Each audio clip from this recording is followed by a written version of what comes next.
Fala, nação! Bem-vindos ao novo vídeo no canal e hoje a gente vai dar uma olhada no que a mídia tá falando sobre essa guerra de bastidores entre Flamengo e Palmeiras. Galera, não se esquece de se inscrever no canal e ativar o sininho e meter o dedo no like para me ajudar por aqui. Bora lá, créditos aos canais ESPN. Bora pro vídeo. E eu tenho plena confiança que o STJD está absolutamente preparado para tomar essa decisão, né? Seria mentira se eu dissesse aqui na frente de todo mundo que não tem um efeito contaminação no presidente do Flamengo enquanto torcedor. Claro que como torcedor, né, que o presidente é, eu desejo que o Bruno Henrique seja absolvido. Mas eu entendo que existem instâncias, né, na vida exatamente para minimizar esses aspectos emocionais. E eu acredito que o STJD está absolutamente preparado e qualificado para tomar a decisão que seja melhor para o futebol brasileiro e a mais adequada no caso. Você pega o caso agora, eu poderia te dizer o seguinte: hoje, enquanto nós estamos conversando aqui, tem 33 dias que o Vitor Roque não foi denunciado, não foi pautada a audiência que vai cuidar dele. Nesse período, ele fez 6 gols, fez 4 assistências e ajudou o Palmeiras a ganhar 9 pontos, se não estou equivocado. Tá certo? Ele devia ter sido julgado antes. Eu estou certo, eu estou errado, esse é um fato. É guerra de narrativas também, né? O julgamento do Bruno Henrique, adiado, né? Pedido de vista. O Alan, que foi julgado, não joga no final de semana contra o Santos. Agora, o Vitor Roque também é assunto, como a gente viu o BAP falando. A gente tem uma tela sobre o Vitor Roque. Ele faz uma postagem depois da vitória no Clássico contra o São Paulo, aquela virada, e considerada homofóbica. Né? O Tigrinho em ação. E aí vai ser suspenso 8 jogos, 6 gols de lá pra cá. Uma assistência, 85 minutos para participar de gol, 2 vitórias garantidas com o gol dele. A postagem foi feita no dia 5 de outubro. Essa guerra de narrativas, Birner,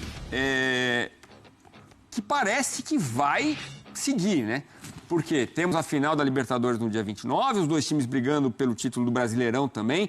Você acha que os bastidores vão seguir quentes desse jeito até o final da temporada? É a maior rivalidade do futebol brasileiro desde 2019, quando o Flamengo de Jorge Jesus conseguiu passar a competir com o Palmeiras, que vinha bem desde antes, né? O Palmeiras tinha sido campeão brasileiro no ano anterior. E aí eu acho que isso vai crescendo, tem um pouco a ver com as redes sociais, tem um pouco a ver com nós da imprensa, sem especificar pessoas. Obviamente, algumas estimulam isso, porque hoje se vive muito também de cliques e o pior de tudo é que funciona. Porque a gente vê isso com a arbitragem. Então, por exemplo, você estava o jogo de São Paulo e Palmeiras, que para mim é uma das arbitragens mais desastrosas que eu já vi. A gente via dirigente... Que o rubro-negro abraçou. Claro, porque era de interesse dele. Um erro crucial a favor do Palmeiras. E aí tem a resposta... Aquele pênalti não dado, né? E aí tem, para mim, uma arbitragem ruim para o Palmeiras no jogo contra o Flamengo por causa do lance do pênalti, né? Então a gente tem ali trocas que são comuns na história do futebol brasileiro, onde a pressão funciona e agora ela está em cima do STJD, que eu não sei como vai agir ou como vai reagir a essa pressão. Porque é óbvio que quando você tem um caso como esse do Vitor Roque, que eu vou ser bem frio e calculista, se vão fazer uma denúncia, ela já devia ter sido feita e já devia ter sido julgado, né? Mas o caso do Alan também foi julgado num prazo diferente. Aí entra uma terceira questão que está na narrativa, que é a do Bruno Henrique, que é uma coisa muito diferente, porque não é um lance de jogo, é uma coisa supostamente envolvimento de forçar cartão e avisar para um parente, né, que ia tomar o cartão. Ele ia tomar o cartão de qualquer jeito, né? Então, como isso vai ser julgado, como isso vai ser avaliado? Tudo vai entrar na guerra de narrativas. Mas, na verdade, tudo vai se resolver na final da Libertadores, em campo, no Campeonato Brasileiro. Então, enquanto isso, a gente vai ver essa guerra de narrativa insalubre e, às vezes, tecnicamente muito bem embasada, porque a gente via a declaração do Flamengo, sabia quantos jogos o Vitor Roque jogou, quantos gols ele fez, ele se preparou para isso. E no Palmeiras, a mesma coisa, né? Porque o campeonato tem que ser decidido dentro de campo, ou seja, se o dirigente acha que o STJD vai resolver, não vai atrapalhar, vai ser isento, ele nem dá a entrevista. Ele dá a entrevista exatamente para fazer uma pressão, mas diz que acredita no STJD. Uma entrevista pós-sorteio do Campeonato Paulista. Isso. Aí vem o assunto STJD. Aproveita-se ali o momento. Ou seja, a final da Libertadores do Campeonato Brasileiro é jogado minuto após minuto no noticiário aqui no Brasil. Minuto a minuto. A gente podia fazer um minuto a minuto né, essas coberturas Olha. online. Agora o Palmeiras falou isso. O Flamengo... Ih, rapaz! Bota o título em caixa alta, Vamos né? lá. Maiúsculas. Ih, agora teve troco do Flamengo. Aí o Palmeiras não deixou barato. No dia seguinte já vem com a resposta. Bom, você falou do Bruno Henrique. Vamos colocar na tela também os números do atacante que voltará a ser julgado nesta quinta-feira. Também conhecida como amanhã. Cumprirá a suspensão desde o primeiro julgamento. Foram 12 jogos, 5 como titular, 44 minutos por jogo, 3 gols, 2 vitórias garantidas com gol dele, jogando com efeito suspensivo de 13 de setembro. Ô, Birner, mas acho que uma questão importante, você falava como os times acabam ganhando com essas, como eu falei, tretas, como se diz no popular. Mas é bom para o futebol isso, de uma forma geral? Não é nocivo tudo isso para o futebol? O que você espera do futebol?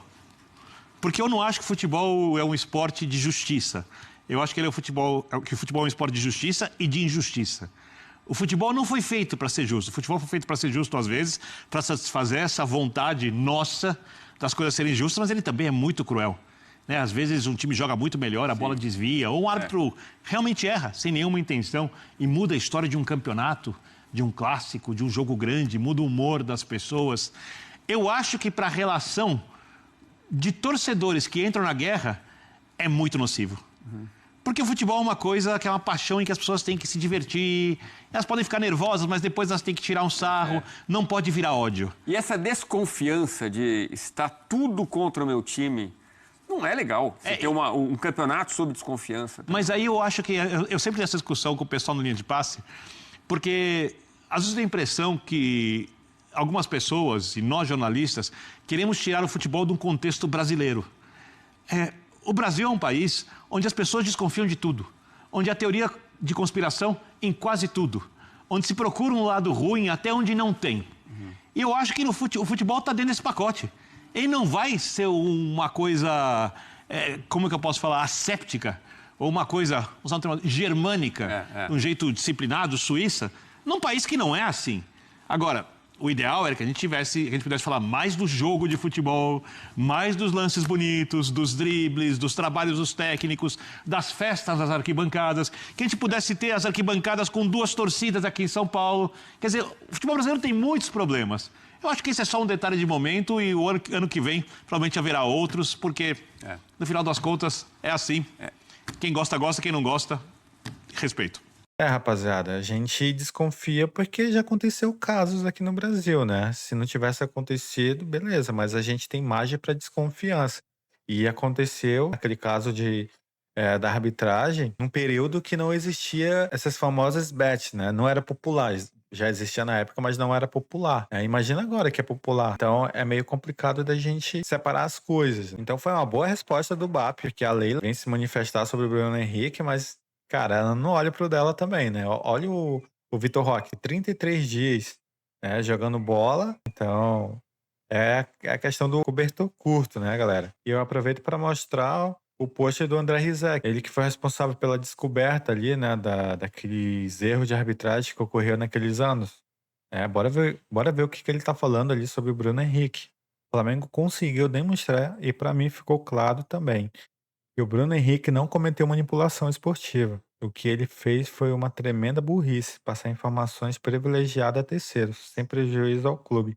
Então, cara, não tem nada a ver com manipulação de jogos. Ele foi burro mesmo. Foi passar essa informação e o cara acabou apostando, o irmão dele, no caso. Então é isso, galera. Espero que vocês tenham gostado do vídeo. Não se esqueça de se inscrever no canal, ativar o sininho, dar like no vídeo. Isso me ajuda demais. Valeu, nação!